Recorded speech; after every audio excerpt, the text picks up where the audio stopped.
গল্পের নাম সর্বনাশিনী। লেখা সুরাই সাত্তারুন মে, পর্ব সংখ্যা 3। আমরিন ভিলা। রাতের ঘন কালো আকাশ সূর্যের ছোঁয়া পেতেই পালিয়ে গেছে। মিষ্টি রোদ গুনগুন করে গান গাইতে গাইতে প্রবেশ করছে আমরিন ভিলার সব থেকে বড় কামরার মাস্টার বেডটির মাঝে শুয়ে থাকা এক যুগলের উপর। সাদা চাদরে ঢাকা দুজন মানবের দেহ, বোঝা যাচ্ছে দুজন নর-নারী আদিম কামনা বাসনায় রাতটি খুব সুন্দর কাটিয়ে একা ক্লান্ত শ্রান্ত। Dilshad Amrin, the business king. রাগচোটা একঘেয়ে গাম্ভীর্যপূর্ণ মুখের আঁচল, ঘন কালো কুচকুচে চুলের মাঝে আঙ্গুল চালিয়ে আষ্টে পৃষ্ঠে জুড়ে থাকা সাদা দেহের নারী মৃদু কম্পন কণ্ঠে রাখল, দিলশাদ। সুন্দরী রমণীর বুকের মাঝে শুয়ে থাকা দিলশাদ মৃদু মৃদু পলকে কুচকে পিটপিট করে চোখ খুলল। দিলশাদ ঘন কালো কুচকুচে চোখের মণিতে ডিপ ব্লু স্পর্শ, সুন্দর চোখ জোড়ায় শক্ত তীক্ষ্ণ চাহনি মেলে দিল সুন্দর রমণীর দিকে। শক্তপোক্ত হাতে এক ধাক্কায় দূরে সরিয়ে দিল তাকে। তীক্ষ্ণ কণ্ঠে বলল, তুমি এখনো এখানে কি করছো? Get out.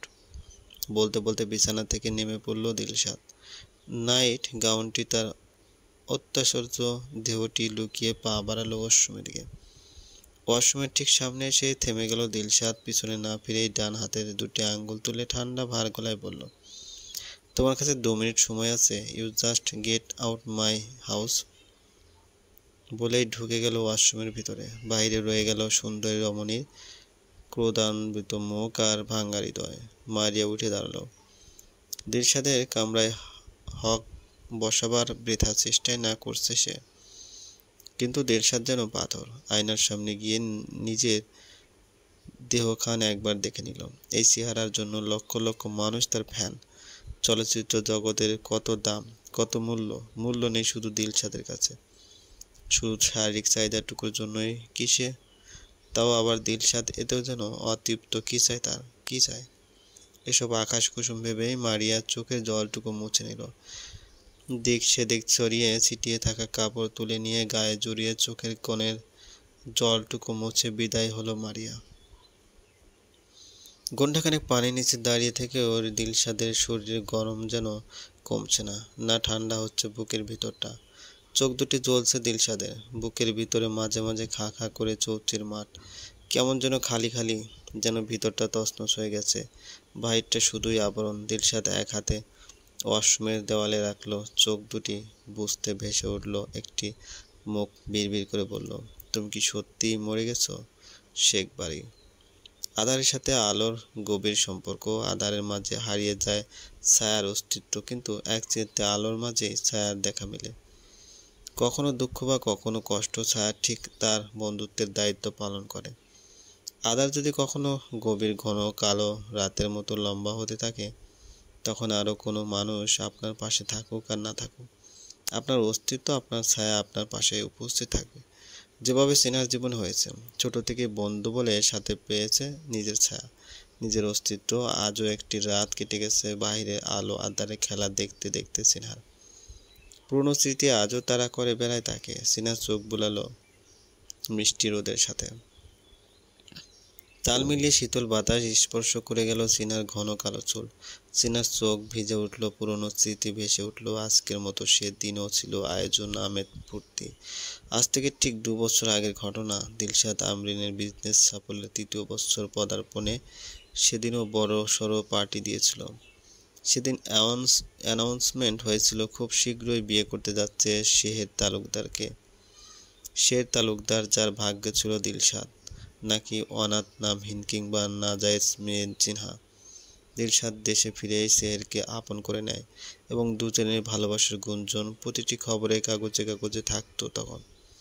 কিন্তু ঠিক তাদের বিয়ের দিন ঘটল অঘটন। শেরকে সব থেকে বড় নামি দামি পার্লারে সাজাতে নিয়ে যাওয়া হয়। সাথে যায় সিনহা। বধূ সাজে শেরকে খুব সুন্দর লাগছিল। সেখানে না সেজে শেরকে আরও সুন্দর লাগছিল। শের প্রতিবার সিনহার এই রূপে হিংসা করত। এমনও অনেক দিন গিয়েছিল সিনহার এই রূপকে ধ্বংস করতে গরম তেল বা গরম পানির ব্যবহার করতেও পিছুপা হয়নি শের। কিন্তু ভাগ্যবশত বেঁচে ফিরেছে সে। সিনহা শেরের পাশে এসে দাঁড়ালো। দিদিভাই, তোমাকে খুব সুন্দর লাগছে। শের নাক ছিটকালো। শেরের মাথায় তখন চিন্তার ভাব। সে বলল, সিনা, আমার ফুল কম পড়ছে, সামনে একটি ফুলের দোকান আছে, যা ফুল নিয়ে আয়। সিনা প্রত্যুত্তরে মাথা নাড়ালো। সিনা ছোট থেকে ভুতু টাইপের মেয়ে ছিল। অনাথ আশ্রমের নরকে ফিরে যাওয়ার ভয়ে সে সব সময় অবিডিয়েন্ট ছিল। সে সব সময় ওকে এই বলে ভয় দেখাতো, আর ছোট চীনা ভয়ে কুণ্ডলি পাকিয়ে দিত। চীনা বের হতে সে রেডি হয়ে গাড়িতে করে চলে যায়। চীনাকে একা ফেলে যায়। চীনা বুঝতে পেরে গাড়ির পিছনে দৌড়াতে থাকে, কিন্তু গাড়িটি কিছু দূরে গিয়ে বৈদ্যুতিক খুঁটির সাথে ধাক্কা লেগে যায় এবং সে সেখানেই মারা যায়। আর এই দুঃখ সইতে পারে না দিলশাদ। সে পাথর হয়ে যায়। এই ঘটনার জন্য বরাবরই দায়ী করা হতো চীনাকে। তালুকদার বাড়ির মুরব্বি স্মৃতি শেখ চীনাকে সেদিন মেরে আধামরা করে ফেলেন। সকলে দোষারোপ করেন চীনা ইচ্ছে করে এই কাজ করেছে, সম্পত্তির লোভে, দিলশাদকে পাওয়ার লোভে। কিন্তু চীনা চিৎকার করে বলে, আমি কিছু করিনি। কেউ বিশ্বাস করেনি সেদিন, কেউ না। উল্টো সর্বনাশিনীর খেতাব দেওয়া হয় তাকে। এবং শেহরের বাবার রাগে এবং মধ্যবয়সী লোকের সাথে 19 বছরের চীনার বিয়ে ঠিক করে। চীনা সেদিন কেঁদে কুটে রক্ষে পায়নি। শেহরের বাবা মার পায়ের কাছে পড়ে কেঁদেছে সে। বাবা মা, রহম করো, আমি বিয়ে করব না, আমি দূরে কোথাও চলে যাব, আমার জীবন এভাবে নষ্ট করো না। সেদিনে আত্মার চিৎকারে না সায়রার কানে গেছে না রায়হানের। চীনাকে বিয়ের পিঁড়িতে বসতে হয়েছিল। সাধারণ একটি বেনারসি শাড়ির উপর একটি গোল্ডেন কালারের ওড়না, মাথায় টায়রা, নাকে নথ, গলায় গাঢ় আর কানের দুল, হাত ভর্তি কাচের চুড়িতে ছোট বালিকা বধূ মনে হচ্ছিল চীনাকে। চীনা ভেঙে পড়েছিল ভিতরে ভিতরে। দিলশাদকে মনে মনে সে অনেক ভালোবাসতো। ভেবেছিল আর কাউকে কখনো এই মন প্রাণ দিবে না। সে তো অপেক্ষা করছিল দিলশাদের। চীনা কথা রেখেছিল, হ্যাঁ দিলশাদের কথা রেখেছিল। অপেক্ষা করছিল, স্বপ্ন দেখেছিল দিলশাদের বউ হবার। কিন্তু দিলশাদ তো তাকে ভুলে গেছে। সে শেরকে বেছে নিয়েছিল, শেরকে ভালোবেসেছিল। বাসবেই না কেন? নামহীন এক মেয়েকে কেউ আপন করতে চায় না, সবই ব্যবহার করতে চায়, যেমনটি প্রতিবার তাকে করেছে এই তালুকদার পরিবার। ভেবে চেনা আরো জোরে জোরে কান্না করতে লাগলো। এদিকে যখন কবুল বলার সময় হলো, চেনা মুখে কুলো পেটে নিল। তা দেখে সায়রা চীনা ইচ্ছামতো চর থাপ্পড় মেরে বলল, আর কত পরের ঘাড়ে বসে খাবি? স্বার্থপর, বিশ্বাসঘাতক, আর কত সর্বনাশ করবি আমার, আর কত?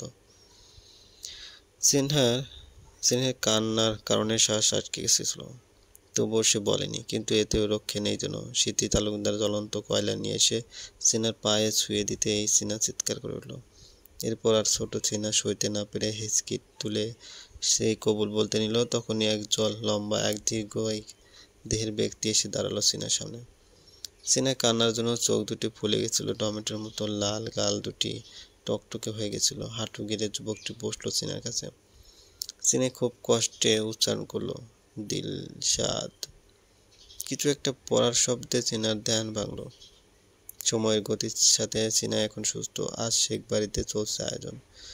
ছোট মেয়ে ফিরে আসার খুশিতে ধুমধাম করে চলছে সব। চীনা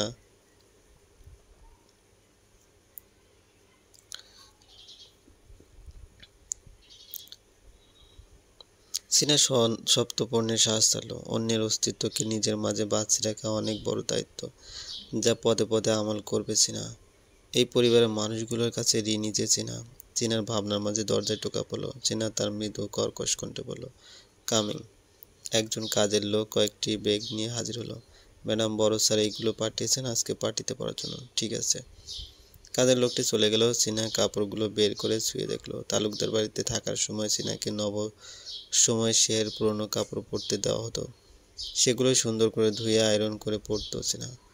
একটি নতুন জামার জন্য অপেক্ষা করতে হতো এই দুটি ঈদের। ওদের আগ্রহে দিন পার করতো চীনা। ক্যালেন্ডার দাগ কেটে রাখতো। একটি ঈদ গেলে চীনার চোখ আবার জ্বলে উঠল।